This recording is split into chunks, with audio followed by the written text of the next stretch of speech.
Good evening. Very good evening to everyone, and a very warm welcome to all who have managed to join on time. We'll keep up with our promise of diving into science straight away, and I hand over straight to Dr. Samisha to begin the session.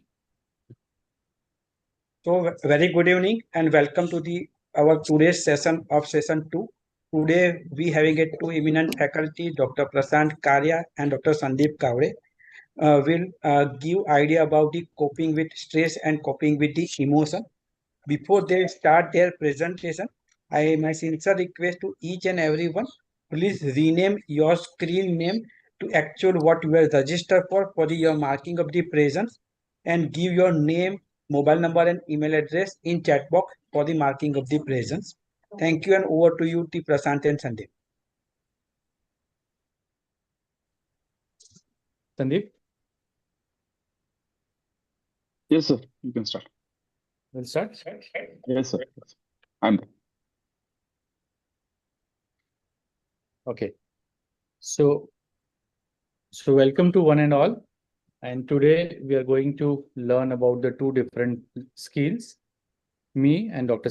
Sandeep Kavde will be taking the session.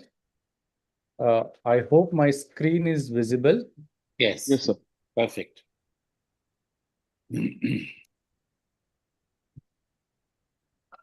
Okay. So as we all know, there are 10 different life skills. Yesterday, we have learned about self-awareness and empathy. Today, we will talk about coping with stress and coping with emotions. When we talk about stress, it is like the condition of the person. Like I stress about stress even before there is a stress to stress about. And this happens to many of us also. So when we say stress, it's a familiar word.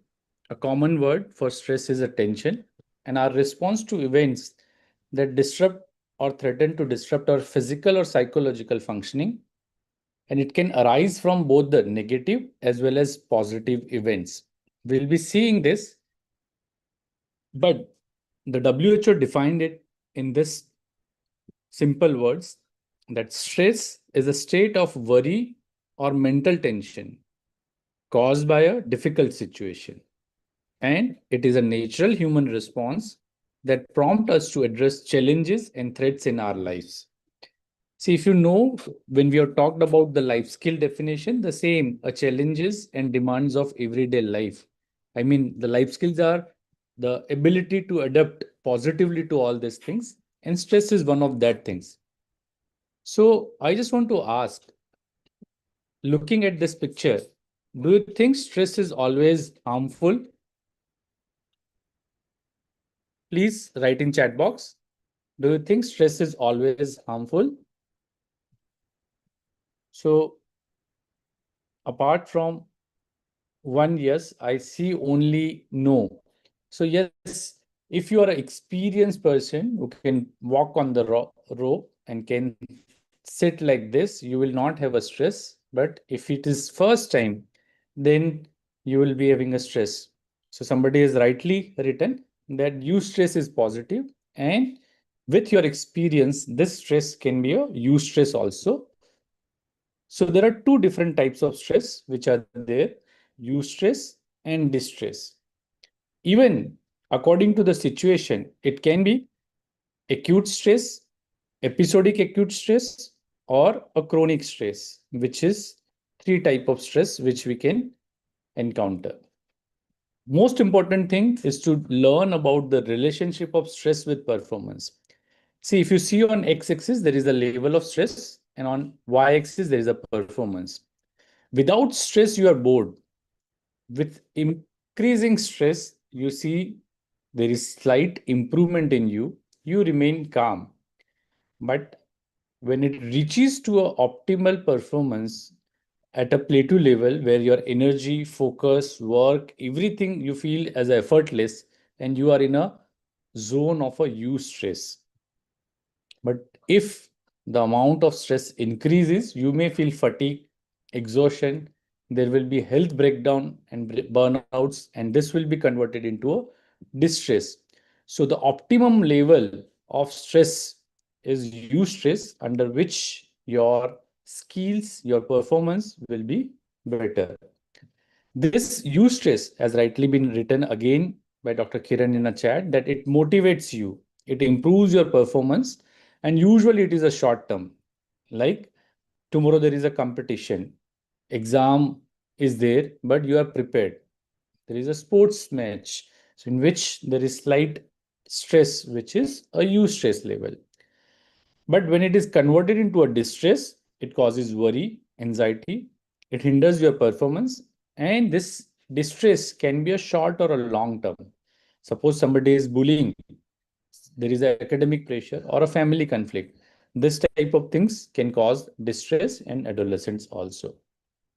Again, as we said, three things: acute, episodic acute, or a chronic. Acute means there is a sudden taste announcement and you have a immediate stress, but it is short lived. Episodic acute means you have to go to a school and you rush daily for that.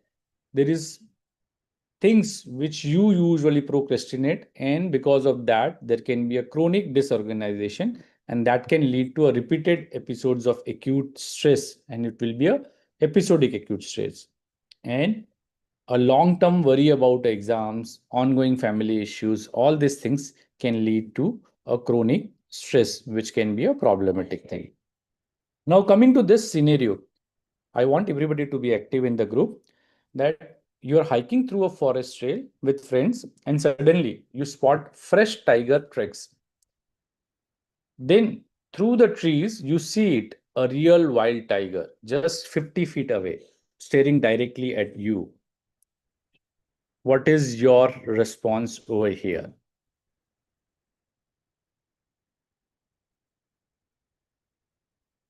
Kamlesh by saying fight, flight, fright, distress, run, flight, acute stress, flight, acute stress,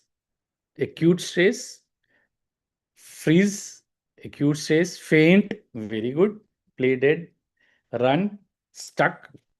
Okay, so I think almost all the things which you said are perfect. That the response can be variable. I mean, first response can be a freeze response. Your body becomes still, breathing becomes shallow, mind is racing, don't move, maybe it won't see me. And some will have a flight, a heart pounds, muscle tense, and overwhelming urge to run, get out now.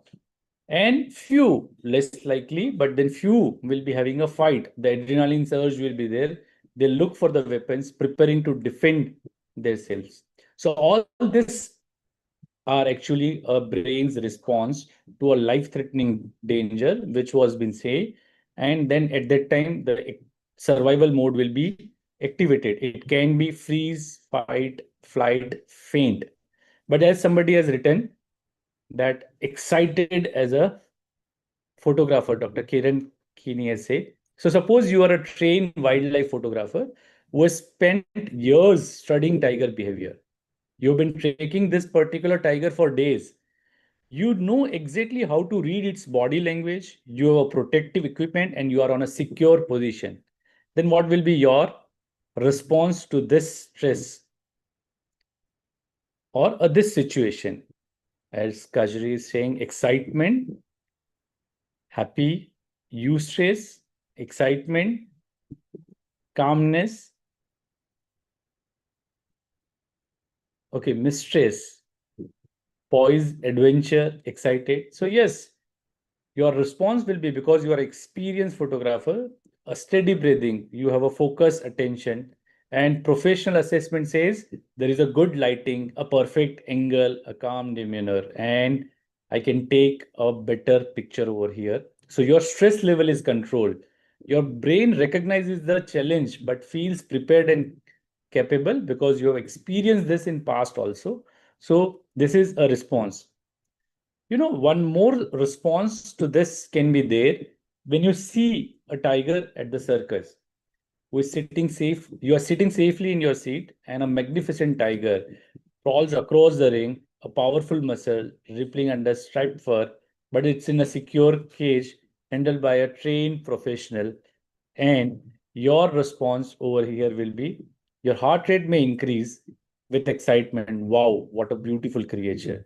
Maybe you take photos, cheers with the crowd, and this stress is of excitement, a fun moment. Your brain assesses the safe situation, but there is no threat. The same is true. Those people who have visited Thailand or a tiger sanctuaries where you are actually going into the cage of a tiger along with their trainer at that time, your response is of excitement. But remember, a single movement from a tiger, which can be unusual, your this fun excitement can turn into a fear or a stress.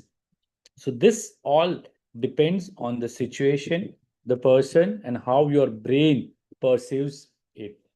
There are so many factors which influence the stress perception. I mean, there are certain personalities that get the stress easily. Past experience of this events actually shapes the stress and the coping mechanisms which is there in you, or the cognitive appraisal will actually be a factor leading to a stress perception. So what we have seen is a freeze, flight, or fight response, and it can be a fun also. So this all are a response to stress. Now, just coming to the some physiology, our hypothalamus or brain, it senses stress and releases the corticotropin releasing hormone. This corticotropin releasing hormone tells the pituitary to release adrenocorticotropin hormone, and in turn, it signals the adrenal glands to produce and release cortisol, which is the main stress hormone, and the other hormones. Now, there can be a negative feedback that this cortisol then sends the signals back to hypothalamus and pituitary to slow down the response, turning the system off when the stress is gone. So this is a normal stress response which we have discussed. There can be a parasympathetic and sympathetic nerves which can be stimulated, and according to your response, there can be a physical changes in form of sympathetic activation or a parasympathetic activation. Like if the sympathetic system is activated, there will be pupils which are dilated, salivation will be inhibited, heart rate will increase, the airways will be relaxed, activity of stomach will be inhibited. Same with gallbladder and intestines. It secretes the epinephrine and norepinephrine, relaxes the bladder. This is sympathetic system activity. In a parasympathetic activity, those who handle it differently will have a pupils that are constricted, salivation will be there, a heartbeat will be slow, airways will be constricted, and it stimulates the activity of a stomach, gallbladder, intestines, and can contract the bladder also. So this type of different will be there. So according to the response, there are changes which happens due to stress, and in our body there will be different changes, like the behavior which may change. You may become irritable, restless, aggressive, anxiety and nervousness will be there, mood swings will be there, withdrawals will be there. Physically, there will be some aches and pains like headaches, fatigue, nausea, vomiting, indigestion, rapid heart rate, breathing. Emotionally, there can be sense of being overwhelmed, persistent feeling of hopelessness, loss of enjoyment, anhedonia, feeling of worthlessness or low self-esteem. Cognitive wise, problem with concentration, difficulty with memory, recall, indecisiveness, loss of sense of humor. And psychologically, a nail biting, foot finger tapping, compulsive eating, dieting, procrastination, and substance abuse, all these things will be there. Now, chronic stress, it can lead to abnormal HPA-axis development also. That the abnormal cortisol levels, that means the too high or too low response can be there. The mood disorders linked to depression, anxiety, and impaired stress resilience will be there. A fatigue, metabolic issues like the insulin resistance, cardiovascular risk, sleep disturbances will also be there. And over here comes the theory of a general adaptation syndrome. Now, this general adaptation syndrome is a series of physiological reactions that our body makes when stress is long lasting and Hensley, the father of a stress theory, has given this general adaptation syndrome in which there is first a alarm stage. So we do have a sympathetic nervous system activation, which, as we have seen in previous slide, will lead to release of adrenaline. The HPA axis will release the cortisol. Flight or fight response will be there in an alarm stage. So that is common. The second will be a resistance phase in which body tries to adapt to a stressors. The HPA axis dominates. There is a physiological arousal, a high alert level. Disease of this adaptation can lead to ulcers, high BP, and asthma. And then the last stage of exhaustion will be there, in which, because of the chronic persistent stress, the immune system is now weak. There is damage to internal organs, and person may develop insomnia, burnout, or a depression, which can be there. So almost majority of the theory part is over. Before we begin, I again request everybody that can you just write down three most common symptoms of stress which you see in your regular practice. It can be any symptoms like physical, psychological, behavioral, cognitive, or emotional well-being. So can I request what are the usual symptoms which you see? Unable to sleep, pain in abdomen, headache, vomiting, stomachache, abdominal pain, irritability, giddiness, worriness, fear, nausea, lack of focus, sleep issues, palpitation, insomnia, sweating, somatization, headache, breathlessness, insomnia, lethargy, body ache, chest pain, anorexia. So all these things can be there, and we can find many reasons in adolescence when we are talking about this. The symptoms are there, but the common stresses which we find in adolescence, most important are the parental expectations, which is there. Then comes the exam stress.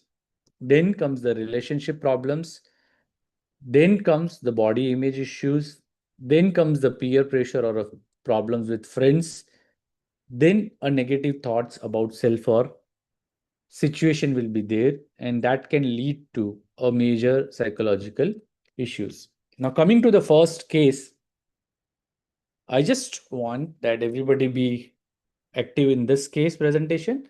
The Rohan, who is 15-year-old studying in 10th standard, is having board exam in Feb 2026.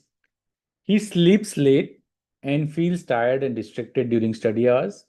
When friends suggest group study, he agrees, but cannot concentrate, cancels or avoids later, feels guilty about wasting time. When friends invite him for online gaming or scrolling together, he finds it difficult to say no and many a time spends more than 4 hours online, fears being left out or losing friends, and constantly compares himself with better performing classmates, feels anxious about falling behind. So, what are the red flags which we can see in this case of a Rohan? The performance issue, yes. Lack of sleep, peer pressure, stress, again peer pressure, online gaming, internet abuse, excessive gaming, falling grades, academics, time management, lack of assertive skills, gaming addiction, signs of burnout, inability to say no, comparison, problematic internet use, low self-esteem, procrastination. Wonderful. So I think everybody is active and giving a perfect answers. So per se, the first and foremost important stressor, you will be surprised that it is the age. The mid-adolescent age is also a one stressor. The board exam, sleeping late, online gaming, difficulty to say no, and comparison, and even the peer pressure, everything has been identified correctly. So you already said this, that digital overuse, screen addiction, peer pressure, and FOMO, that fear of missing out is there. We need to teach them that FOMO should be converted to JOMO, that is joy of missing out, and we'll be coming to that in our management. As already been said, academic pressure, poor sleep, and low assertiveness all the key stressors are being identified, and this can lead to the different issues. You will be seeing this slide repeatedly, that the life skills which we say are heart, hand, head, and health skills, and accordingly we will be seeing all these things in the next few slides. So in our case, his self-awareness says he is having an exam anxiety symptoms. I mean, that is there. For coping with stress, he can be taught about a deep breathing before the exam. We'll be coming to that in a management. A critical thinking should be taught to him, that one exam may not be your entire future. You must prepare for it, but one failure doesn't mean you are a failure. A fail means a first attempt in learning only. He should be taught about breaking the syllabus into a small targets by a problem solving skills. A mountain may look big, but a small pebbles, if done perfectly with a smart achievable goals, that will help him. The decision making, that study versus last minute gaming, time management, and digital literacy, if we teach him, then he will be having a better decisions. So for self awareness, first and foremost important thing should he do is, how do I use my time? So in this, he is to decide for preparing the exam the self awareness, like what is my peak focus hours. I've seen few students who can read better in morning, few who can read better in nights. Physiologically speaking, your attention will be more in morning hours. You may not be tired and fatigued, so you have to actually start with the topics which looks difficult initially, so that once you have done it, then the lesser, I mean the easy topics can be learned easily afterwards. Most important self-awareness over here will be, as somebody has already said, the SWOT analysis, that there are some threats or challenges which are there, as Dr. M.K. Nair sir has said last night, that you should notice the time wasters, the reels, the games, chats. So all this distraction should be kept away, and he must identify the signs of fatigue and distraction as soon as possible. So that is most important thing. For this self-awareness also, it's been said that you have to identify the method by which you can actually score well. I've seen the students who can actually read it and learn it. I've seen the students who listen it and learn it. I've seen the students who just watch the videos and learn it. And I've seen the students who speak to others and then they learn it. So the self-awareness says identify the method in which you can learn better. With the emotions which he is feeling at that time, he must know the difference between what is boredom and overwhelm, and he must accept that the boredom is a normal thing. He should talk about the frustrations instead of avoiding the study, and the effort must be rewarded and not just the results, so that he can cope better with the emotions. The creative thinking says that how can I make study interesting? As I said, there are people who make mind maps. There are people who make mnemonics. You will be seeing in my few presentation that I make the mnemonics related to names, and that makes me learn the thing easier. You can make the charts. The chart or flashcards can be there with you, and while you are overwhelmed or bored at that time, you can just flash these cards, and this will help in study. As I said, you can teach a friend or a sibling, that will help you to overcome your failures, that I do not remember the things which I read. And the study environment can be changed if feeling bored. For a creative thinking, again, there are different methods which can be applied. One of the simple method of a study, a Pomodoro technique, which says that you have to read for 25 minutes with a 5 minutes break. You have to schedule your timetable in such a way that 4 to 6 sessions are there. And this is from the beginning and not at the exam time, not in a February when you expect that the board exams are now very nearby. So there are different ways in which the stress can be managed. There are certain which are harmful, and there are certain ways which are helpful. If you see the harmful ways of managing stress and emotions, which will be coming again in Sandeep's presentation also, but then the denial mode, the withdrawal mode, bullying, self-harm, substance use, and fighting, which will be there as a harmful ways. But the positive ways which helps to manage stress better will be a healthy lifestyles. This lifestyle prescription for stress management is wonderful. Adolescent must be taught that 8 to 10 hours of sleep is most important, not only because it releases the growth hormone during at a stretch sleep, but it also reduces the stress hormones, the cortisols, and a consistent bedtime and wake time will be a beneficial. Most important, a 60-minute screen off buffer before bedtime and after getting up from the bed will be helpful, and a sleep hygiene of different things must be taught to them. The adolescent must be taught, like Rohan, that balanced meals every 3 to 4 hours, adequate hydration, 60 minutes of moderate daily activity releasing the endorphins, and all these things will regulate the energy levels. And substance never should be taken. The caffeine, vaping, alcohol, all this will have a rebound effects and disrupt the sleep architecture. So not good for the long term.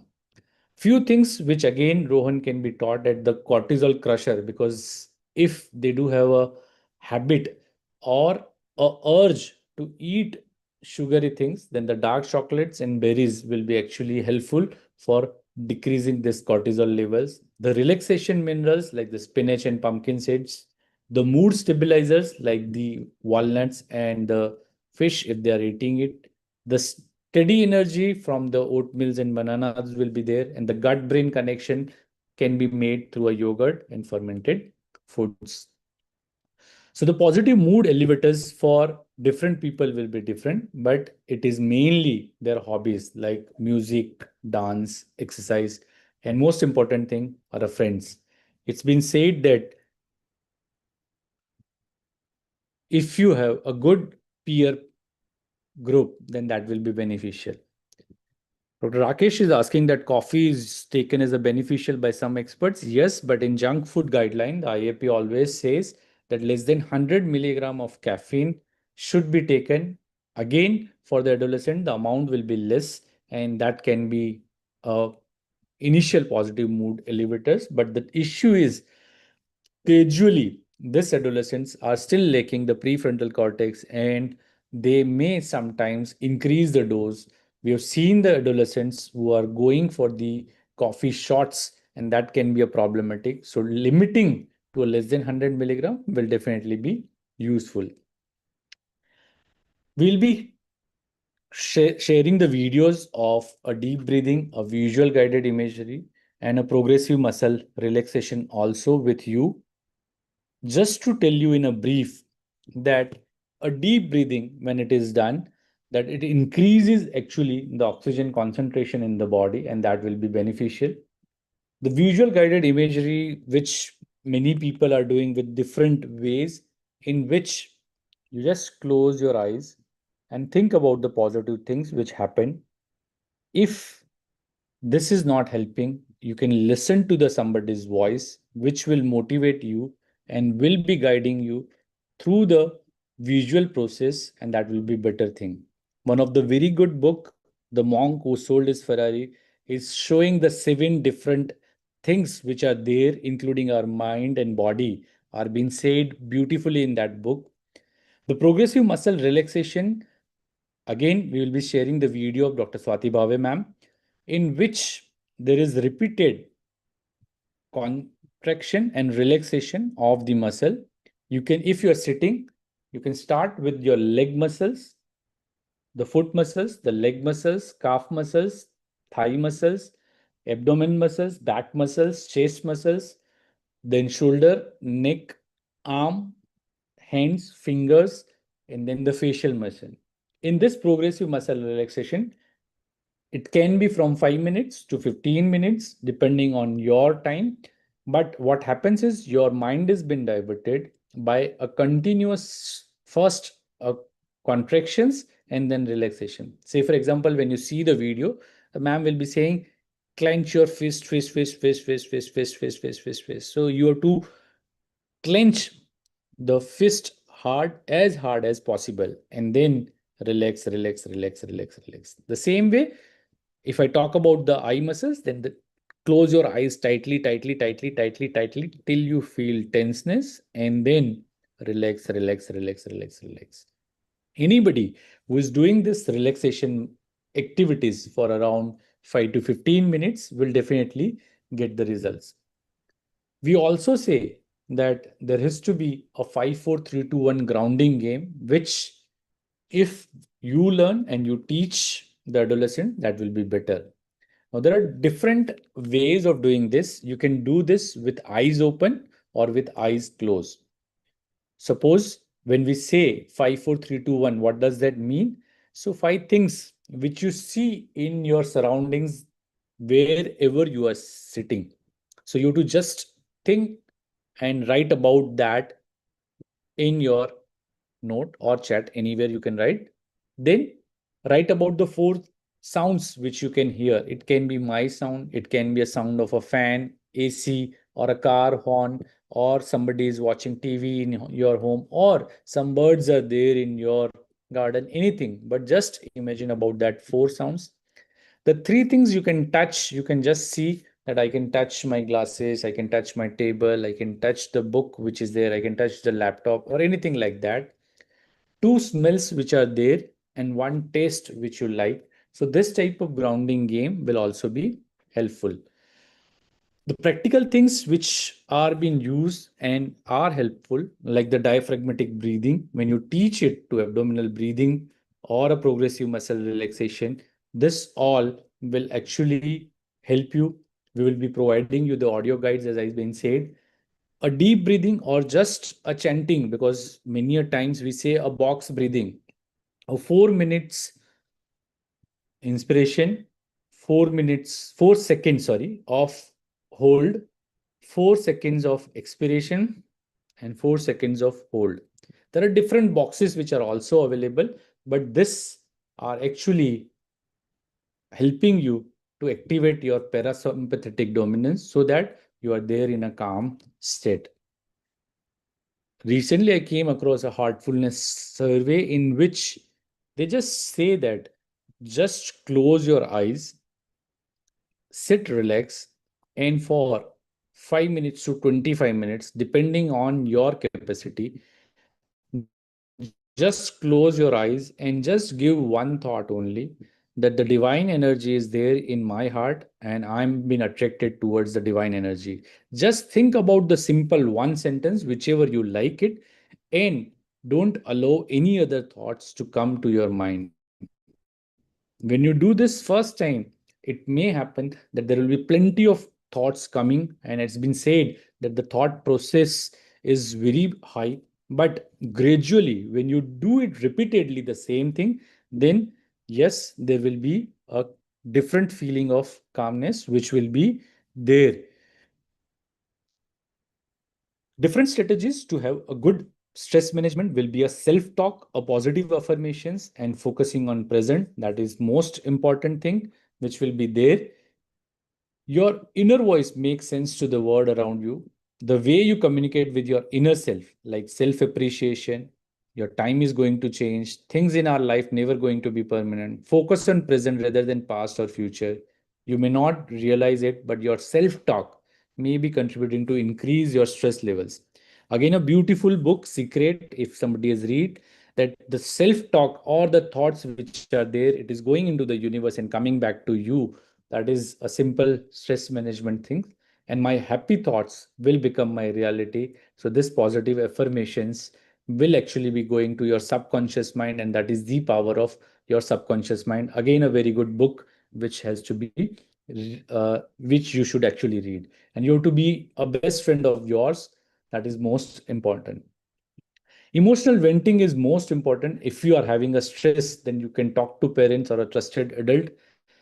I have seen a video of RJ Vasisht in which he just says that दिल ही तो टूटा है तो क्या हुआ, रिश्ता ही टूटा है तो क्या हुआ, आज शायद कम मार्क्स आए हैं, फिर से पढ़ना पड़ेगा तो क्या हुआ, एंड एक बार अगर यहाँ से निकाल दिया तो फिर कुछ नहीं. So emotional venting is most important. The same way the मुस्कुराओ, the Instagram girl Nida says for every situation, muskurao. It's been seen that a fake smile can actually release the hormones in your body, which are actually your positive hormones. The journaling about your emotions helps, may it be a positive emotions or a negative emotions. We say that a diary should be maintained, or a creative artings like drawing and music will help. As we already said, we should do a problem solving by breaking the task into a small steps, and time management is most important. Everybody is having a 24 hours, but if you find a ways by which the distractions are avoided, then you will be able to find a 25th hour in your life. And I written this in my one of the book that is there. The positive thinking, again, I can try again. This is difficult, but not impossible. And this all things will be helping you. The stress which comes into a people is because the habit of being 100% perfect, and that is unrealistic. The perfectionism often increases the stress, anxiety, and fear of a failure. Expecting yourself to be perfect can lead to a burnout and self-doubt, and expecting others to be perfect adds the pressure on them, and it can strain the relationships. Mistakes are a part of a learning and a growth, not signs of weakness, and progress matters more than perfection. Aim for doing your best, not doing it flawlessly. So this is one Eisenhower matrix which you should be following, and you should actually be teaching the students to follow. If you see, there are four quadrants, as we have seen yesterday, the Johari window. This Eisenhower matrix says there are things which are urgent and important. So you have to do it. Like tomorrow there is the exam, you have to study. You have to submit an assignment tomorrow, so you have to do it today only. You have to attend the mandatory team practice if you want to be in a team, and the scheduling conflict has to be resolved. So important and urgent things has to be done now. Same way, if in a family somebody is having some critical illness, that is important as well as urgent. So you have to do take care of them now only. There are certain things which are not urgent, and that are urgent, sorry, but not important. So this urgent things can be delegated. Like you have to reply to a email that can be done by your secretary. You have to answer to questions which at present in my session Sandeep is helping me. He is answering all the questions and I'm not actually seeing all the chat at present. I have to attend an optional team meeting, can be sent somebody else, and a group project details can be confirmed afterwards also, because it is urgent but not important. The same way, there are certain important things, but they are not urgent, that you have to decide when to do. Like I have to review the notes for the next week. I have to plan an essay outline early. I have to schedule time for workouts.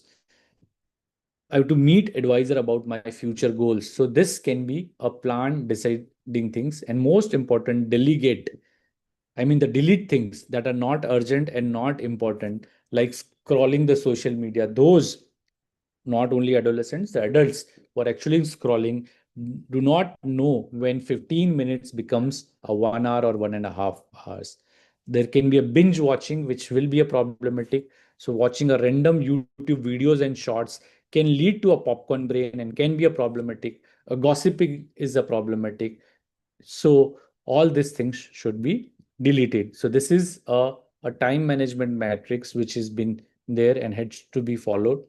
So for any stress, you just stop for some minutes, some time, take a deep breath, define the problem, brainstorm the available options, weigh the outcome, and then act. That will be important things.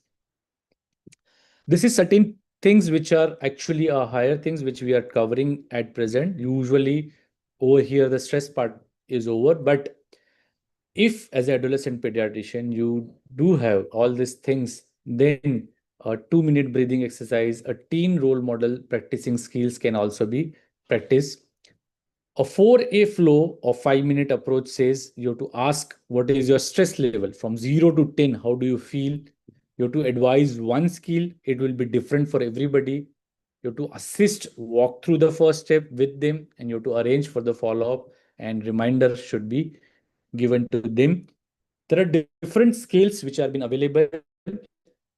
The standardized assessment scales like PHQ 9A, GAD 7, adolescent life skill scales, which are there, and the goals which students are making, it should be a SMART, and SMART over here is a mnemonic that is specific, measurable, achievable, relevant, and time bound, and that has to be taught to them.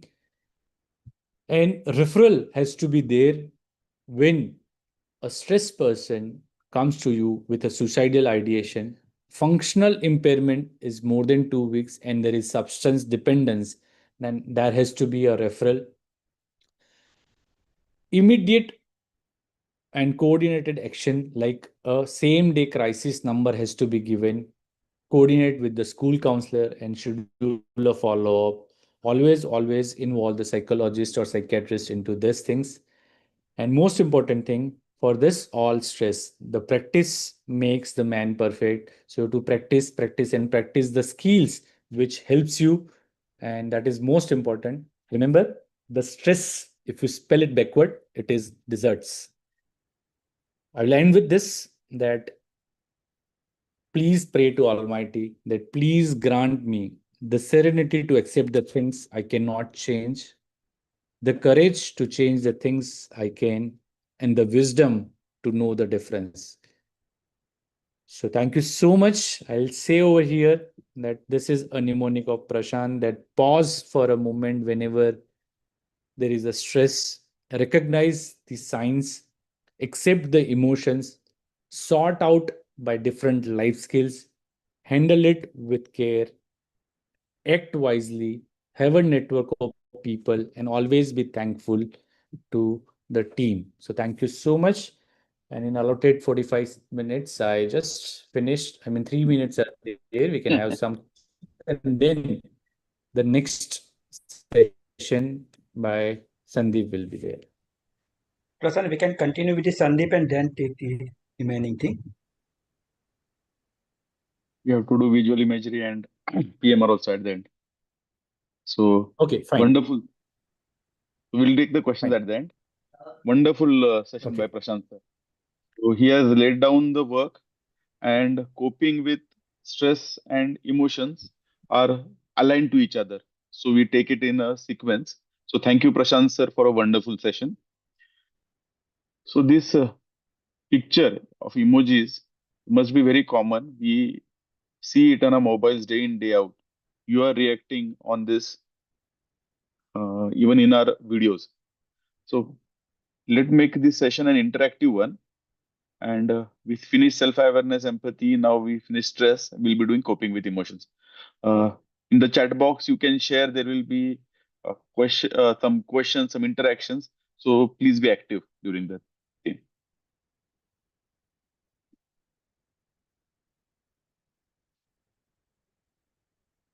So first question: what are the everyday situations that trigger emotional outburst in you? It can be work and time related, home, environment, money. So you can put in the chat box common things. Workload, duties. So time constraints are there. Or yes, ultimately everything is a problem. Racing against time is for many, it becomes a problem. Traffic, something which we cannot control. Environment, traffic, yes. School, school timings, unreasonable government compliances, responsibilities. Maid is a the genuine problem for many people. It be seniors, time constraints, patient bystanders. Yes. So let us discuss.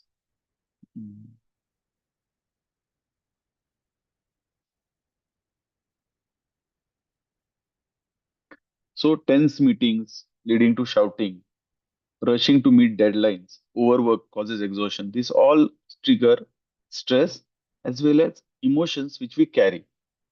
Family disagreements, sudden change in plans, conflicts. So traffic jams we discussed. So most of this you already told. Now we are watching the video and there is raining outside. So that internet connection is a very stressful thing for Samir sir and us right now. What happens? This video gets paused. So things in our control causes stress in us, also trigger emotions, which causes outburst and problems later on. We all know that emotion and feeling in psychology are slightly different. Emotion for us is the physical manifestation by our interaction with other external stimulus, internal changes. This could be changes in our heart rate, changes in our body posture, tone, the hormones which change in the body. These emotional changes relate to is psychologically or perceived by our minds, and we call them feelings. But this complicated understanding is good for psychology. For our adolescents, emotions and feelings are synonyms. So they are intense feelings that are directed at someone or something. Emotions are our private responses to certain thoughts and events. What is important is how do these emotions are expressed internally in our body and externally in our behavior. So this is emotional expressions. Accurately identifying what I am feeling is important because that is how I can relate to my respond to situations in a healthy way. At the same time, communicating my emotions correctly and effectively is key to building, maintaining healthy relationships. Emotions, depending on the external expression in the world, we or internal feeling we change, we can label them at positive or negative. They can be comfortable, they can we feel appreciated, we feel loved. So all of this happy, we feel desired. So these are all positive emotions. When we get rejected, ignored, unappreciated, unloved, angry, sad, hurt, confused, these we are considered negative. If you have seen the movie Inside Out, something like this can be a very good conversation starter for adolescent to understand emotions because they are physically manifested. Similarly, it helps us for us to understand. Plutnik wheel of emotions is an attempt to classify these emotions. So, if you see this wheel, they identified 8 basic emotions: joy, trust, fear, surprise, sadness, disgust, anger, and anticipation. And if you see the color, outside there is the lighter color, and as you go to the inner circle, the color increases, which shows how serenity, joy, ecstasy is a spectrum of same emotion. So, how intense you feel. So, somebody getting class, becoming first in the class may be ecstatic moment. For somebody, it may be a regular thing. So body feels the same intensity, same emotion in different ways, and then we can label them in subgroups. Now, expression of emotions can be verbal, like speaking, but at the same time, we can convey them in a non-verbal way. So emojis are the perfect way to show our non-verbal way of emotions. So happy, sad, we know so many emojis. Huh? Many of these emojis we don't even understand what the adolescents are using, but it are very key. And you see the variety of expressions within the emojis also, like a spectrum of emotions within us. Other non-verbal ways of showing emotions. Can you identify the emotion shown, different emotions which are shown on the picture? You can put in the chat box.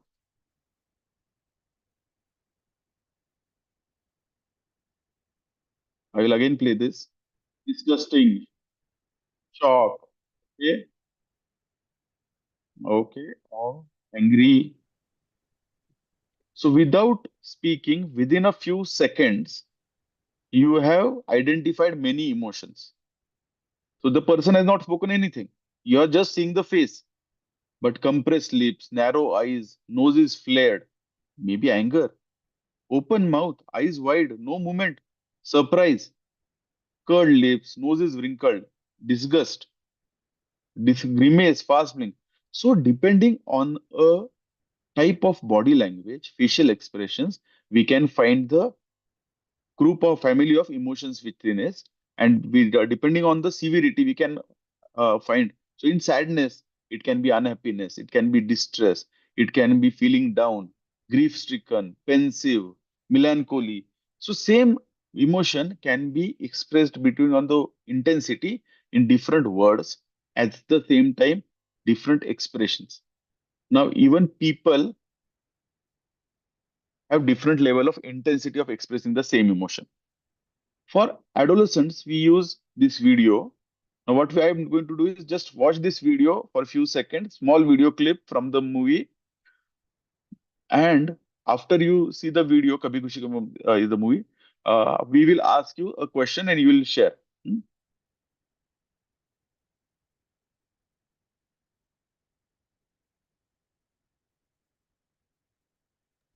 Sandeep, voice is not there.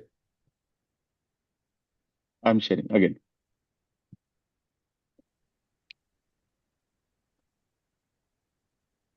Is the voice now? No, I No, think you have you to share Pravit voice. I did. by Again, share. sharing the Zoom, you have to change the setting so Okay, that sorry. I'll do it again. Just give a second.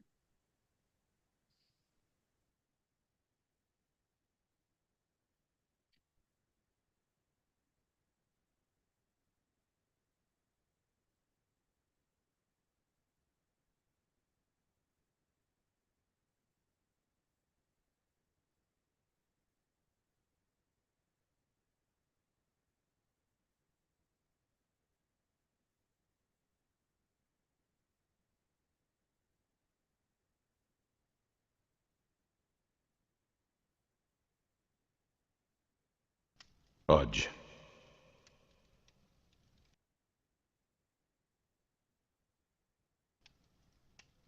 आज तुमने यह साबित कर दिया कि तुम मेरे खून नहीं हो।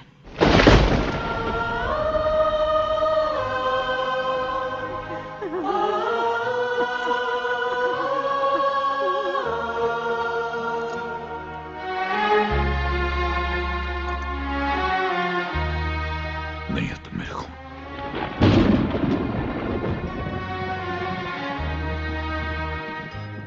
ये साबित कर दिया तुमने कि तुम मेरे नहीं हो।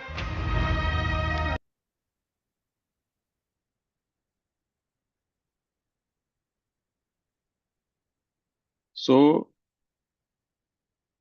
let us get go. आज These are the different characters. Only one character has spoken in the video, Amitabh Bachchan. But can you tell the emotions which were there in by character? So what do you think Shah Rukh felt in this video? Amitabh was upset and sad. There was disgust. What did Shah Rukh feel? SRK was sad. Anything more? Shocked. Okay, he was shocked. Surprise, you can say. Shock would be. Anguished. What did Kajol feel? What do you think were the emotions of Kajol? Guilt. Okay, guilt was correct.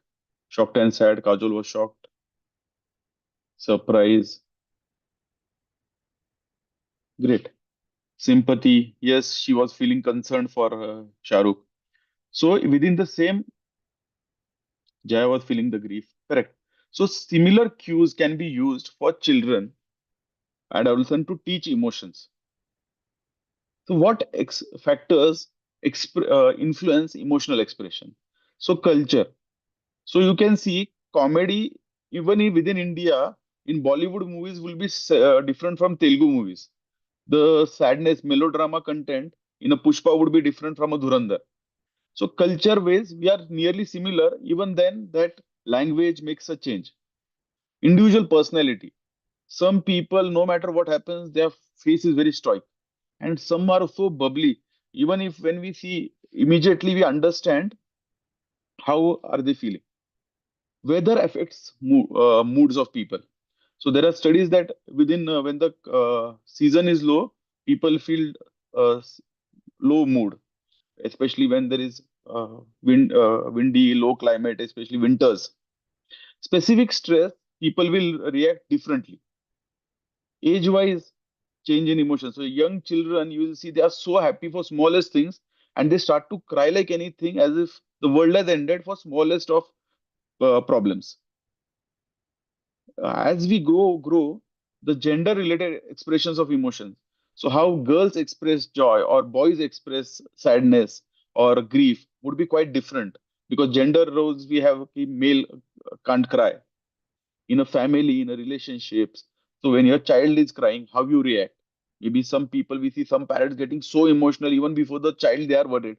Some mothers do not show the worry because they don't want their child to get stressed out more in an organization, in a social setting. So there are many factors which influence emotions and expression. What we are more important is how we use this emotional intelligence. So emotional intelligence is not about being emotional, somebody being very cries easily. It is about being smart with your emotions, the capacity to blend thinking and feeling to make optimal decisions. So no matter what your situations are, you never let the emotions overpower your intelligence. Emotional intelligence, so people who have good emotional intelligence have empathy, they have motivations, they have good social skills, and they can have good self awareness. Emotional intelligence decides how you perceive emotions within yourself as well as people around you. People with good emotional intelligence understand the effects of their actions, words on other people, and therefore they can modulate to have the desired effect on people around them. They access and generate emotions so as to assist thought. So I'm feeling low, I will generate emotions so that my mood changes. I will have thoughts which can help me change my mood. They understand emotions, grades, have emotional knowledge. We should be able to reflectively regulate emotions so as to promote emotional and intellectual growth. So emotions should not be कि अरे गुस्सा आ गया और हो गया, means I got angry and something happened. They are control of their own emotions. They can monitor their own emotions and other people's emotions, distinguish between the severity, label them appropriately, and to use this information to guide their thinking and behavior. When you are an emotionally literate person, you engage in less destructive behavior because you know you can control them. You know they're transient and therefore you can change them. You know that even if the emotion is telling you to do one thing, maybe action along the other path can give better positive results. You take advantage by knowing how to be having healthier emotions. They are less lonely because they can connect with people. They are less impulsive. They are more focused. They have greater academic achievements because they do not get rushed out because of the pressures. They tolerate frustration better and get into fewer fights. And therefore, long term mental and physical health is better. We are most powerful when emotions and thoughts can work together. We know that brainstem, we have autonomic functions. Our limbic system, limbic brain, it's related to emotions, survival instincts, threat detectors. But we humans have something which is neocortex, higher order thinking, which can do logic planning. Integration of all three can give you balanced results. So thinking and feeling together makes the world a better. We already discussed these different parts. Emotional stimulus directly affects our thalamus. So there is a direct pathway. Somebody hurts us, we feel pain, we react. However, there are times, maybe a soldier, even though he feels pain, he doesn't react. He reacts only towards the goal which he wants to achieve. And they can overcome the barriers of anger, pain, and use their brain to achieve goals they want to. This is the indirect pathway. So our responses can direct pathway can be a emotional brain or can be regulated to a thinking brain. So we have to teach how to understand emotions and how we can regulate them. Mind is not a dustbin to keep anger, hatred, and jealousy. but it is a treasure box to keep love, happiness, and sweet memories. This is a quote by the great Vivekananda.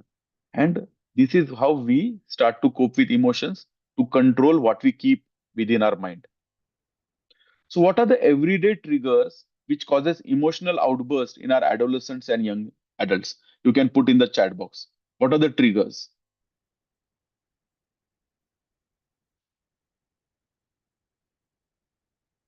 Bullying, yes. Parental, yes. Parents are the most uh, people who are mobile, academic stress, yes. Parent studies, peer pressure, telling them to read, anything. Parents' criticism, social media, peer comparison, yes. So, even monetary issues in some. Authoritative parenting, body image, yes. Today's youth, young children also have romantic relationships, criticism. Awesome. You're covering most of the topic. I don't need to elaborate this. Difference, competition, great. Social media addiction. So academics and performance at this age, especially mid and late adolescence, is very, very high. They are scolded in class, heavy exam loads. They are doing many multiple things, clashes over college or career choices. Then peers, whether I am part of a group, whether there is bullying, whether there is social status, whether I am getting invites to parties, many, many things. Family and home should be a abode of peace, but that becomes a stressful situations when parents cannot cope up with the changes in adolescence. So comparisons, parents themselves having fights or divorce, problematic families, feelings no one and listens at home. This is a very common when your adolescent comes to a clinic. Nobody is listening is the most important thing which disturbs them. Then digital. Now digital world is the world beyond our offline world, which is more important for many of them. Losing gaming ranks, negative comments, late night screens. So why do our children not cope up with these failures and setbacks? As parents, we are always teaching that it is important to be successful, and success means everything. So a child who gets first rank in school, he can behave whatever it is, he can get whatever present he want. We do not value other qualities in them. We never teach them what happens if you fail. Okay, NEET exam, only 1 in 50 probably will get a chance. What happens to the other 49? Do we have a plan B, a backup plan? We have, if we don't get admission, if your sports team loses, what is the backup plan? We don't teach them coping skills. And our children are not trained to deal with adverse circumstances. Helicopter parenting and permissive parenting is very, very common. So for up till 6, 7 years, for every situation, everybody in the family is thinking, अभी छोटा है, बड़ा हो जाएगा तब देखेंगे ना. So even 7 and 8 year old are not self-feeding. Mother or grandmother is feeding them. And as they grow ahead, adolescent, every decision, every action is taken by the parents.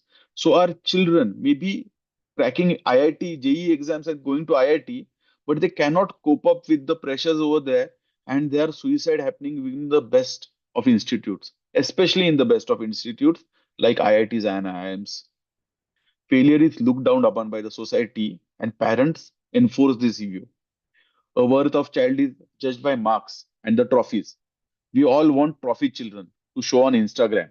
Even 3 and 4 year old, we are using makeups and taking those photos and cute advice. We all want those cute babies. We don't appreciate their good human qualities. And that is why no wonder we have one of the highest rate of teen suicides in the world. So what is resilience? Why are we teaching them to cope up with the emission? Because we want to have a generation who is resilient. The ability to bounce back in the face of adversity, disappointment, difficulties, and challenges. And resilient people not only bounce back, they use these adversities to make something better of themselves. It is an attitude of never ever giving up, no matter how far or how big the problem is. Successfully adapting to the environment, not to survive, but to thrive, coping skillfully, flexibly, and adaptively. So Helen Keller has said, All the world is full of suffering. Yes, there will be problems, but it is also full of overcoming. The problems have solutions. We humans can find. What we need is the willpower. So we can manage emotions in two ways, in a helpful way and a harmful way. So helpful way is teamwork. Helpful way is connecting with each other and finding the solutions. And harmful way may be substance abuse, maybe bullying others, and sometimes even self-harm. So harmful ways of dealing with emotions is internalizing the emotions, denying. So we have a generation of men who have been taught कि मर्द को दर्द नहीं होता, so no pain. We bottle up all those emotions, and the only way to take them out is to have drinks, and we have alcoholics abound. Withdrawal from the problem. So there are people, the way to do is withdraw from that problem, do not face. A harmful ways of managing is because somebody has hit me, I'm bullying others.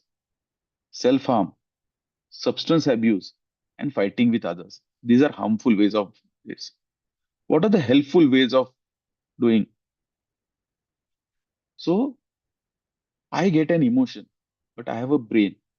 I have to give my brain, the prefrontal cortex, time to understand the situation, understand the emotion, and then react. For this, we need the 6 second pause. In this pause, we need to identify. Once we identify the emotion, we need to start thinking. And this thought should be in the form of self help, which helps us to either deal with the emotion and second, deal with the trigger which is causing the emotion. This step is very, very important because instead of acting on feelings immediately, you stop and start to think. We, instead of the direct pathway which hijacks our brain, we try to go to the cortex, to the indirect pathway. Then we identify. So here, children have to identify whether I am bored, whether that boredom is small or big. What are the solutions for boredom? What are the other options which are not harmful? So identifying the feeling, labeling the feeling, expressing the intensity of the feeling, identifying the non-verbal cues. This is all emotional knowledge. Helpful ways of managing emotions, including regulating the emotion. So how am I feeling? Now I have to understand, is this feeling healthy? If it is healthy, what positive direction can I take with this emotion? In our anger lecture, we always give this example. So even great people like Mahatma Gandhi, who taught non-violence to the society, was not that he did not get angry.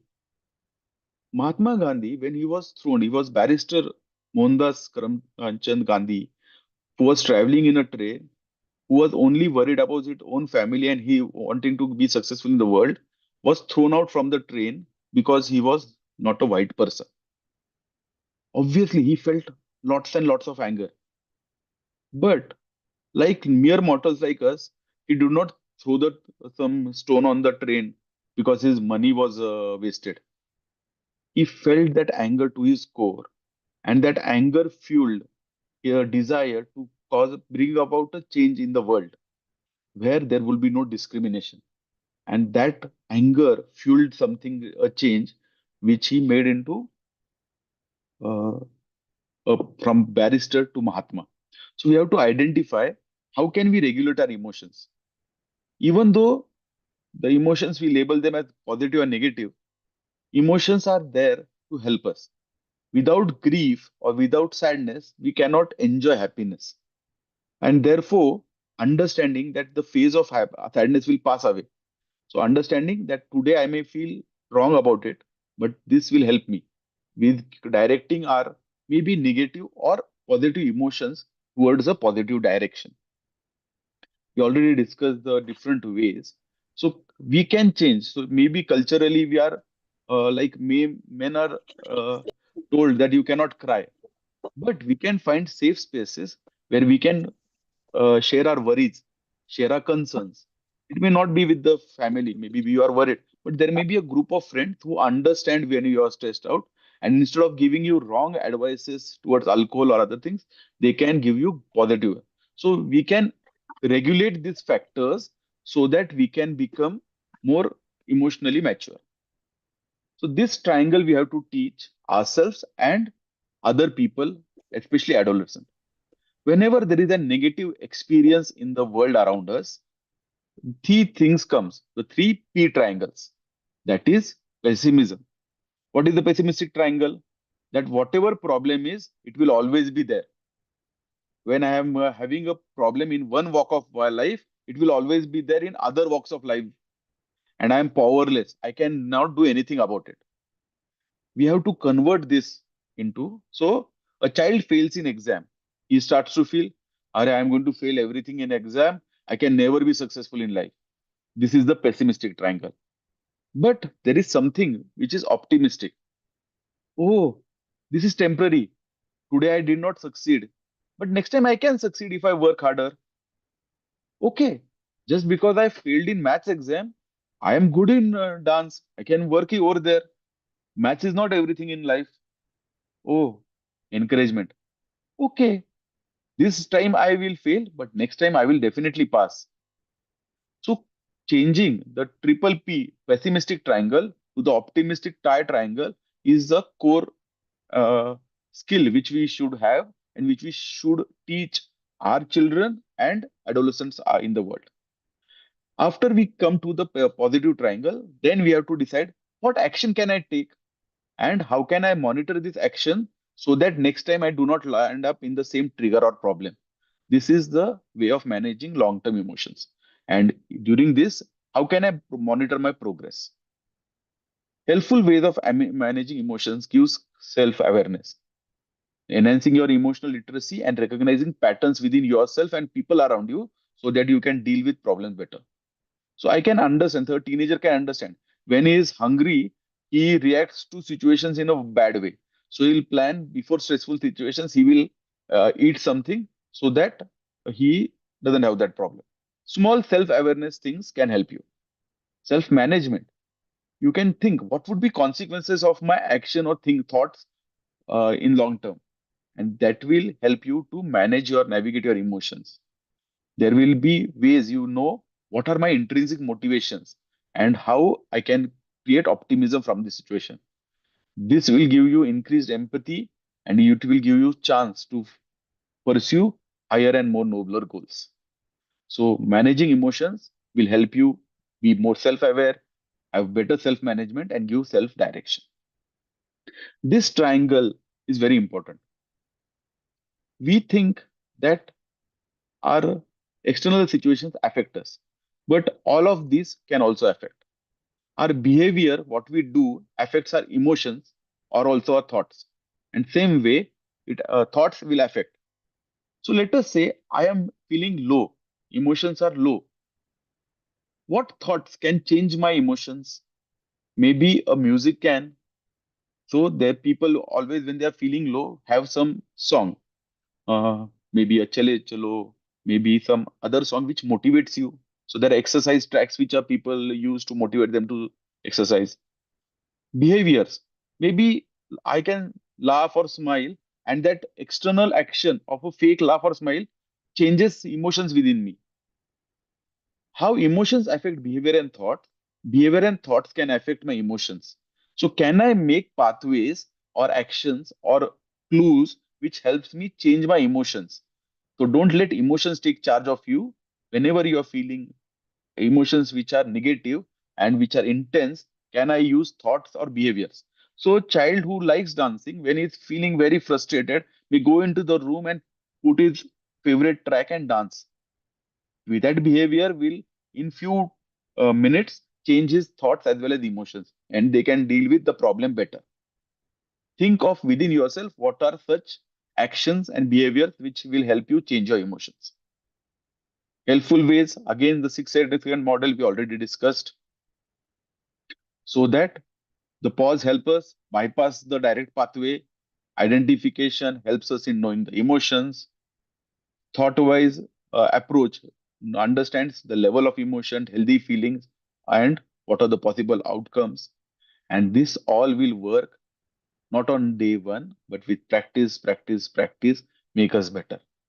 When we all started our hospital, the first day when there is a adverse problem and suddenly two cases come, we get panicked. But with experience, we understand what is important or not. And after years in practice, we see a calm approach even when there are two or three emergency situations. Similarly, if we teach our adolescent and they keep on practicing, gradually they will be able to cope with emotions far better. So let us have a fast case scenarios because we also have to do visual imagery and we also have to discuss the progressive muscle relaxation videos. So let us finish fast. It will be an interactive thing. So first case, Aisha is an exceptional student. She scored 94% on her final exams. But nowadays, what has happened is she's continuously having headaches and she's not been able to sleep for the last 6 weeks. Her core belief is, I just can't study anymore. It's such a headache and I have to get 95% in the next test. Last time I got 94%. If I get less, I will never get into the university. And what will happen if I don't get into the main college? It will be a failure for me. So now let us see what is her the problem with Ayesha. Somatic symptoms, correct. Performance anxiety is there. What do you think are the other? Fear of failure, correct. She's an overachiever, but she really is an exceptional student. But now she is having the fear of failure because her goals are too ambitious, maybe. Yes. Perfectionism, yes. We discussed in the first session how perfection leads to problems. Lack of confidence right now. Over ambitious. Very nice. Very good answers. So let us discuss with the case. So she has physical symptoms, headaches, and insomnia. At the same time, she has become irritable, withdrawal, and anxiety. These are emotional symptoms. And cognitive symptoms, it is causing anxiety, pressure, and shame. So what is she feeling? She's feeling permanence. Ki right now, there is a problem. This problem is going to remain lifelong, pervasive. Just because I am not, I have headache, I cannot study. This is going to be a problem. I cannot get admission. I am going to be unsuccessful in life. And powerless because she is thinking, कुछ भी नहीं हो सकता. So she is stressing about the situation. So can we change? So what is she thinking? I just can't study anymore. I will never get in. I am a total failure. So she has to pause. So how can she pause? She can do different activities like box breathing, in the desk. She can stop the amygdala hijack so that it will prevent the physical manifestations. Now she can label, oh, I'm feeling stress. What could be the stress? Oh, maybe what will my parents think? So much pressure. So what at this time we have to validate. Okay, you are feeling stressed. You are feeling failure of failure. We understand everybody goes through, but you are such an exceptional student. So what do you think is triggering them? You have to challenge their core belief. So what will happen if I fail? Let us say, does it change? Ayesha is a very intelligent person. She has already proven it with various exams. So one exam doesn't change that. So challenge their core belief. Shift from total failure to, okay, these 2 months have been difficult, but we can change. If we give the next exam, let us focus on the first test and then, so this is cognitive restructuring. Separate self-worth from the performance. And then we have to decide. So we have to take certain actions, Aisha. What can we do? Let us schedule two 15-minute breaks. What do you like? We can do different activities like PMR before bed. We can have music. We can maybe have something which you like for 10 to 15 minutes between studies, which will help you react. So cognitive reaction, which helps us to reinforce the new beliefs. And if we can continue this for few weeks, within that, definitely Aisha will be helped. Now, similarly, we have a second case. Here it is father's problem. Raj spends 6 hours a day gaming. Whenever father confiscates his console, it leads to fights. Here there is a issue of lack of boundaries and communication. Raj starts to throw his things and starts to yell, I hate you, you are a bad father, you ruin everything.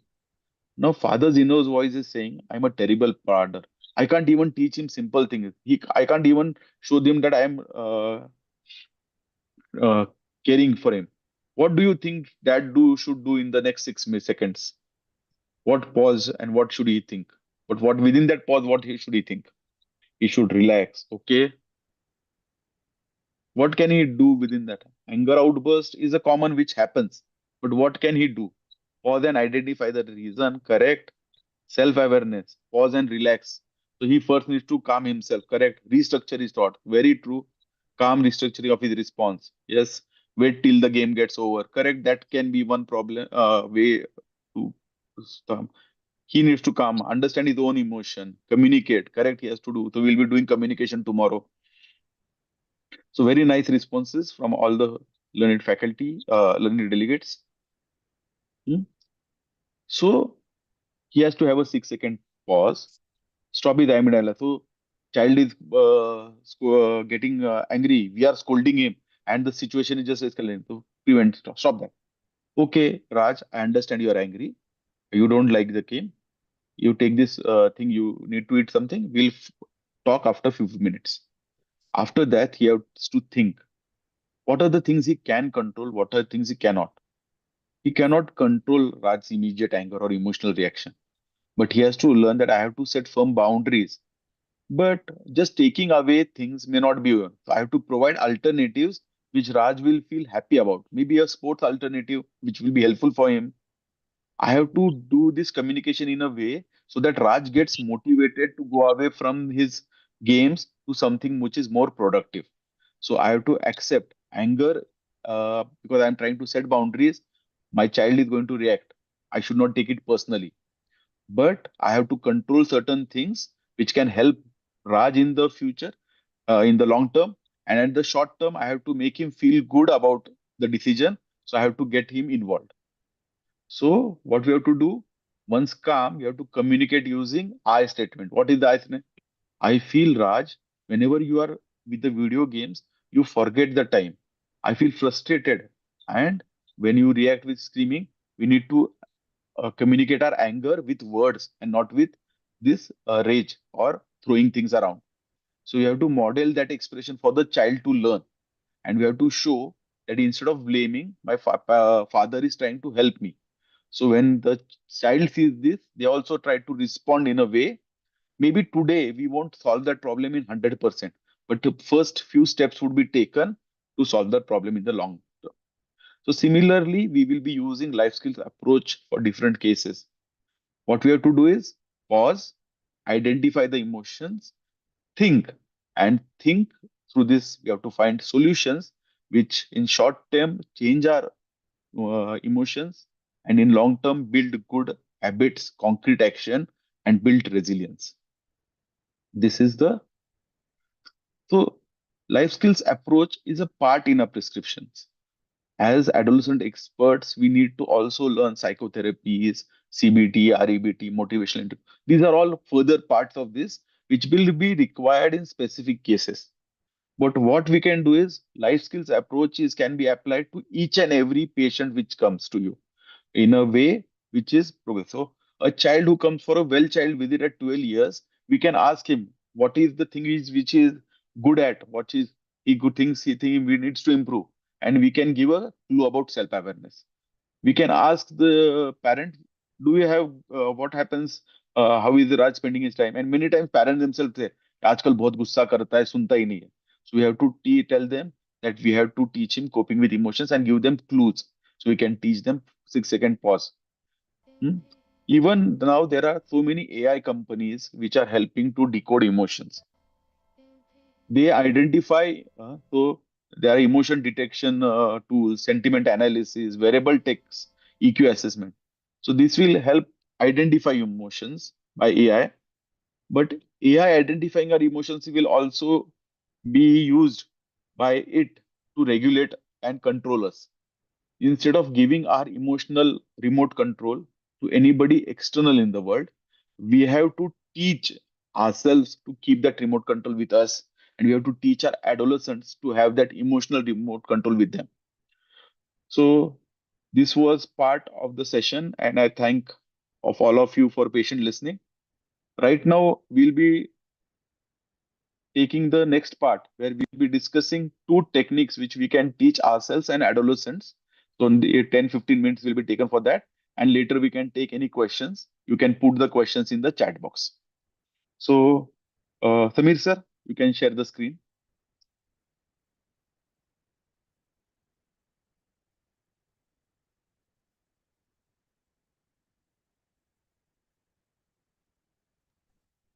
First, we are going for a PMR technique and followed by visual imagery, right? Yes, sir. You can do along with me. Person has negative emotion. We all can do this technique along with this demonstration. So you can also feel how you are feeling after this technique, and you can then write everything your experience in chat box. Emotions like anger, sadness, distress, confusion, etc. They feel totally out of control, and this leads them to de-stress by unhealthy methods like smoking or drinking or substance abuse or emotional binge eating. And hence, it is very important for all of us to understand that when our mind is disturbed with negative emotions, we need not feel that life is out of control. And for this, each one of us has to learn what is known as various relaxation techniques. So we know that if the mind is disturbed and we do these relaxation techniques, we can bring our mind back to stability. There are a large number of relaxation techniques and a lot of videos are available on the net which you can download. But when you're doing face-to-face sessions, a person, one of the faculty, doing it live gives a different connection. So each one of you, if you can practice doing these sessions and you do them live in school, it will give a different flavor. So today, what I'm going to discuss in this video is known as the technique of PMR, that is progressive muscular relaxation. Now, this activity can be done as short as 5 minutes, as long as 15 minutes, depending how much time you take to relax. Very nicely, it can be done sitting on the chair like I'm doing. You can also do it in the car when you're traveling. If you're in an office and you require privacy, you can always go to the bathroom, close the toilet seat lid, sit on that lid and practice. You can also do it sleeping and relaxing in your bedroom or in a relaxing sofa. You can do it anywhere. And once you start practicing it regularly, you will realize how helpful it is. And you will really learn to do it at the right time. So what is the principle of progressive muscular relaxation? We all know that whenever we are tense, our body muscles go into spasm. And the classic example is neck pain. When you're stressed, you palpate your own neck muscles, the trapezius, you can see that they are in spasm. This also gives you what is known as a tension headache because of the occipital muscle spasm. And this tension itself adds to the physical discomfort and the emotional discomfort. So if we can learn how to relax your muscles in a progressive manner, it helps to calm your mind because it is relaxing your body. And all of us know the mind and body connection. So let us start doing this PMR activity. Ideally, you should be removing your shoes so that your feet are open, and you should have loose clothing. Now, whatever is possible on this Zoom webinar, whichever seat you're sitting, just sit upright, go into a relaxed position, remove your footwear, and then concentrate on what I'm doing. So the idea is that we will go each group of muscles one by one. I'm only going to show for the demonstration purposes a short 5-minute activity, but you will understand that every muscle of your body, every group of your muscles, you can do the same action and it will give you complete relaxation. So let us start with our hands. So take your hands like this, make a fist. And when I say clench, clench, clench, clench, clench, and I keep saying that, you keep on clenching your fist harder and harder and harder till you cannot hold it anymore. And then when I say relax, you gradually relax your hands. So to repeat, we are going to first clench your fist. And when I say clench, clench, clench, clench, you should do it as much as possible. If you can't in between, even before I say relax, you can relax your hand. This activity should be done 5 to 10 times till your hand feels relaxed. So let us start with the hands. So make a fist. I'm starting to say clench, clench, clench, clench, clench, clench, clench, clench, clench, clench, clench, clench, clench, clench, clench, clench, relax. Once more. Hold your fist. Clench, clench, clench, clench, clench, clench, clench, clench, clench, clench, clench, clench, clench, clench, clench, clench, clench, relax. Now you look at your feet, and of course none of us can see our feet, but we'll do the same exercise with your feet. So clench your feet. Clench, clench, clench, clench, clench, clench, clench, clench, clench, clench, clench, relax. One more time. Clench your feet. Clench, clench, clench, clench, clench, clench, relax. Now you can concentrate on your forehead.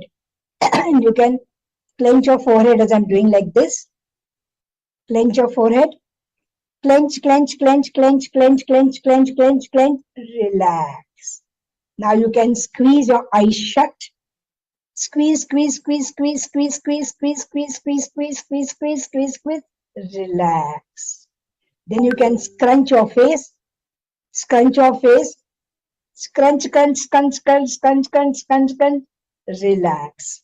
So now you will get an idea that you can progressively focus one by one on each group muscles right from your head to toe. And this exercise, once you practice well, you will find it is very relaxing. So I hope you have understood the PMR technique. And if you want to really teach it to the students in the school sessions, first practice it yourself.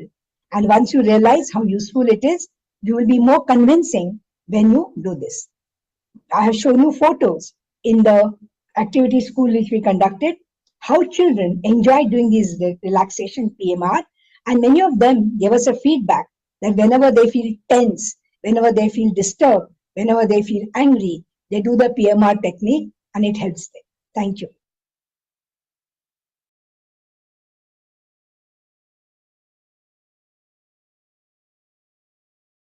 You just write down your experience of this PMR technique, how you feel useful, and then we will move forward for the visual imagery. It is one of the very soothing exercise that will really relax you during this night time, and you get an excellent sleep because of this visual imagery.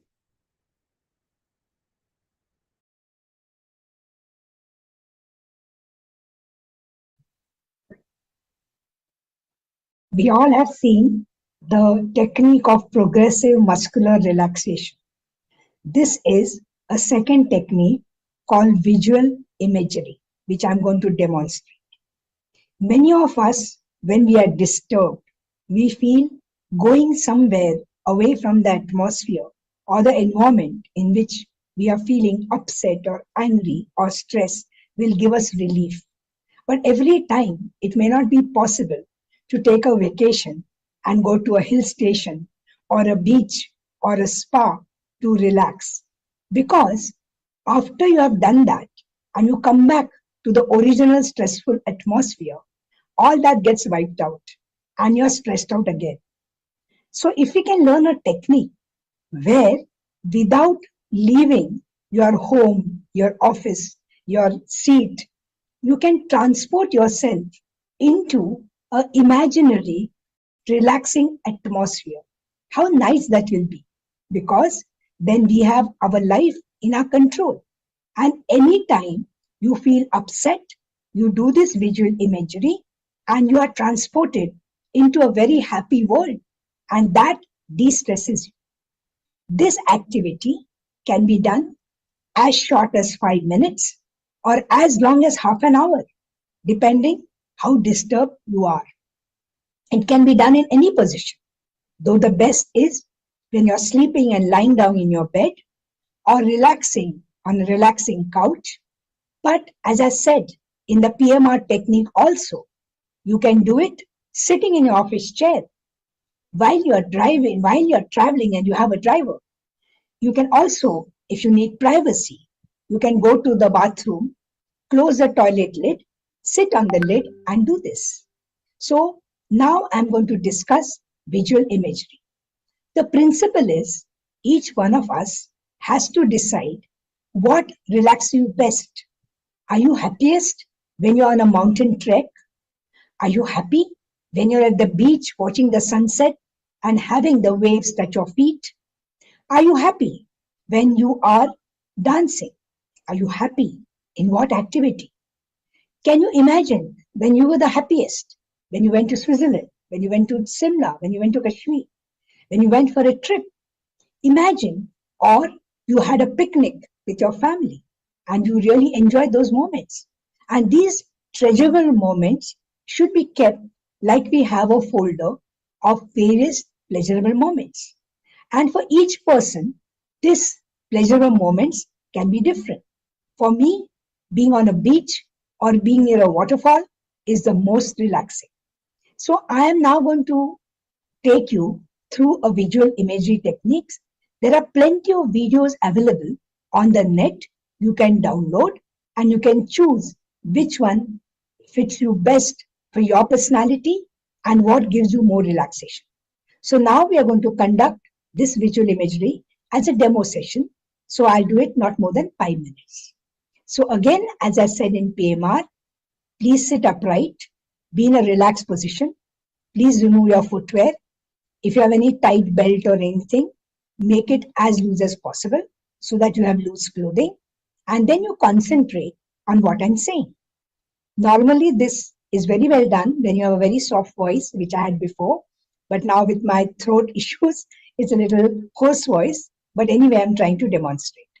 So all of you now, please close your eyes. And if you can keep your eyes closed throughout the session, it will be more effective because then you're shutting off your visual stimuli. You can also put earplugs to remove your auditory stimuli, because the more you are concentrating on this without any auditory or visual stimuli, you will get a better effect. So now, all of you, please close your eyes and I'm starting the visual imagery session. I'm sitting on this chair. I'm feeling very relaxed. I'm concentrating on my face. The muscles on my face are relaxing.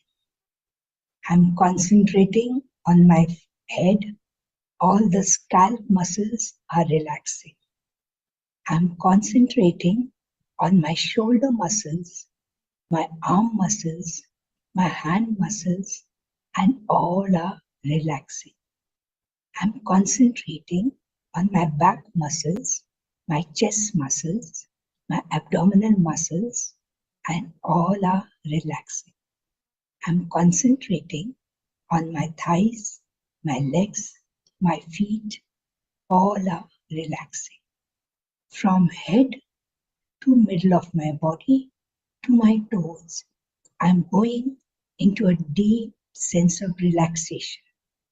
I am feeling relaxed, relaxed, relaxed. Now, with my body relaxed, I am on to think of the best place I like. I am now going to a beach. This is the beach I went when I was with my whole family.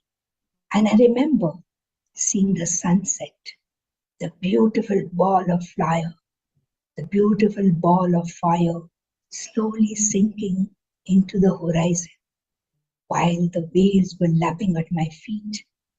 And I got such feeling of tranquility and happiness and peace descending on my mind. I am again standing in that same position, enjoying the sunset, enjoying the waves lapping at my feet. And I'm feeling so good, so peaceful, so relaxed. I have no worry. I have no turmoil. I'm just at peace with my inner self. This is what I want to be. This is the state I want to be. If I like the mountains, let me remember the last trek I had with my friends and how enjoyable it was when I reached the top of the mountain. That sense of achievement of having climbed to the top and looking at the panorama, the valley below, the greenery, seeing the birds fly. I had an immense sense of peace, of happiness, of achievement. I am again standing at the same place, re-feeling those same feelings, the sense of achievement, sense of happiness, sense of peace, sense of being at peace with myself, being a happy soul. And I am going to continue this state of feeling, taking away all my worries, all my turmoils, and I'm going to be strong enough to face the reality again. I feel I'm like a bird soaring high above and watching the earth below. I'm free as a bird. I'm as powerful as a bird. Nothing will trouble me anymore. I will be happy and I'll be relaxed. I am at a place with a greenery around me and I'm having picnic. I'm a small child again. I'm with my parents, with my siblings, and the wonderful time we had playing the games, running around the trees, eating the lovely snacks which my parents made for me, and had such a profound feeling of happiness, of connection, of tranquility.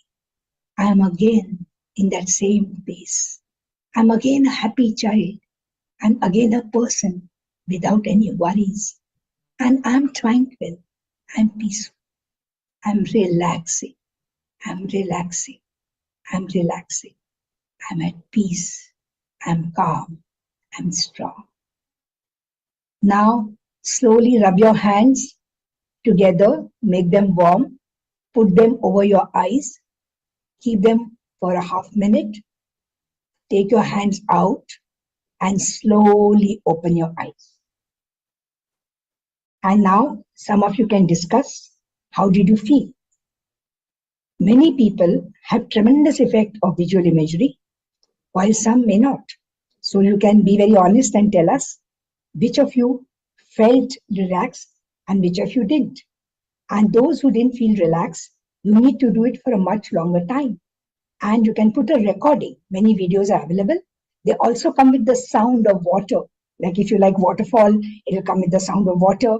If you like to be in a forest, it'll come with the birds chirping. If you like the waves, the beach, it'll come with the waves. So you can choose your videos. We have also downloaded a large number of videos which we can share with you. Thank you.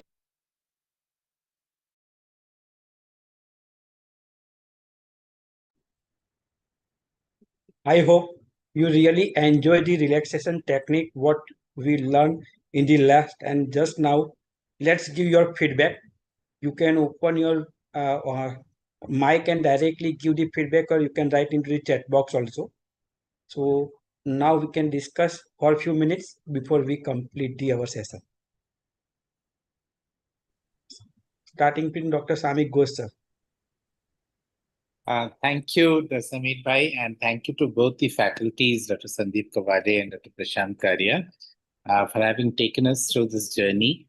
Obviously, this is a hand-holding, a learning process, and all of us will get the full benefit when we apply it to our real-life situations. The last two videos, self-teaching, will be the first step.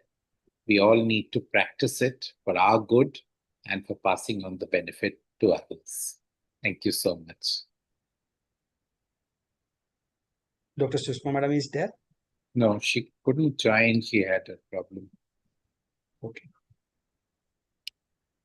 So it's really a very relaxing technique, and the majority all are feeling relaxing and great learning, and they are feeling quite calm.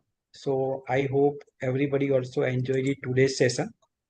Tomorrow again we meet sharp at 8:30 with all the tasks that is the self-assessment test will be shared at the 10 a.m. in the our group, and we will start our session 8:30 with the our interpersonal relationship and communication skill along with Dr. Prasant Karya. I will join as a faculty, and Dr. Sandeep Kaude will check the administrative part of it.